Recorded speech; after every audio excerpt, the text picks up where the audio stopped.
Tracy Walder is a former CIA staff operations officer and FBI special agent, here to talk to us more about the shooting in Colorado. She also authored The Unexpected Spy: From the CIA to the FBI, My Secret Life, taking down some of the world's most notorious terrorists. Tracy, thank you for being with us this morning.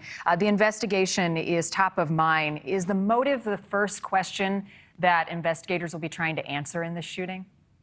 Well, thank you for having me, Marni. I think the motive is really one of the first things in regards to how they are going to charge him.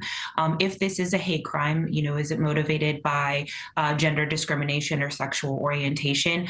That is going to determine the FBI's course of investigation and how the suspect is ultimately charged. Right now, they're being pretty mum on motive. I think that's going to take some time to suss out. Mostly that's going to come, I suspect, from his social media footprint, as that's what we see, unfortunately, in a lot of these, is that they leave sort of a digital trail in regards to their motivations. And how do they approach a crime scene like this when so many people were shot, 5 people were killed, there were many, many witnesses?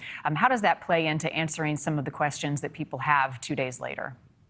So it's going to take a long time to process this crime scene. And quite frankly, I'm okay with that. I'm okay with them doing this as methodically as they can. They're going to need to obviously secure the crime scene. That's going to be first and foremost. There's a lot of people coming in, coming out, first responders that came in and came out. So that's going to take some time in terms of the evidence response team going in there and processing the scene. Secondly, what they're going to want to do is interview all witnesses and victims that are able to be interviewed, those that are able to speak, those that are mobile and able to speak with members of law enforcement. That's going to be critical in sort of piecing together how this event transpired and how all of it unfolded. We are hearing that the suspect is not cooperating with police. He was injured in the attack and is in the hospital right now. Does it matter that he's not cooperating? How does that hinder the investigation? The short answer is no. It doesn't necessarily matter if he's cooperating or not. Obviously, rarely do we get suspects who just sort of give these full confessions. And I'm actually not surprised that he's not cooperating. And just in looking at his past, in that 2021 incident where those records were sealed, it seems to be commonplace in that he has not been cooperative with law enforcement. Like I said before, I do think that from a digital perspective, they're going to be able to get all of the search warrants that they need without his cooperation. It stands out to me, obviously, Colorado's red flag law and why it was not triggered in this case. But furthermore, the arrest no longer in the court's public records system. Why wouldn't it be there? Yeah, so I think that's an excellent point, and that's what was really surprising to me. The one thing about Colorado's red flag laws that I will say is that they are one of the states that has them triggered the least out of all of the states that have them, just in the research that I've done. I am very surprised. He is not a minor, and so he's 22 right now. So this incident took place presumably when he was either 20 or 21.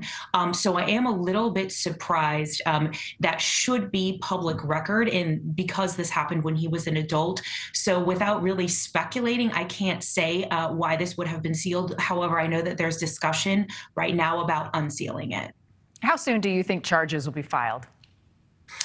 That's also a great question. I would say probably within the next few days. I think it will be relatively easy to figure out the motive of this suspect, because I'm certain that that's what the FBI is really working on first and foremost, because that's really what's most important in terms of how to charge him. Yeah, as we remember the victims this morning. Tracy, appreciate your time. Thank you.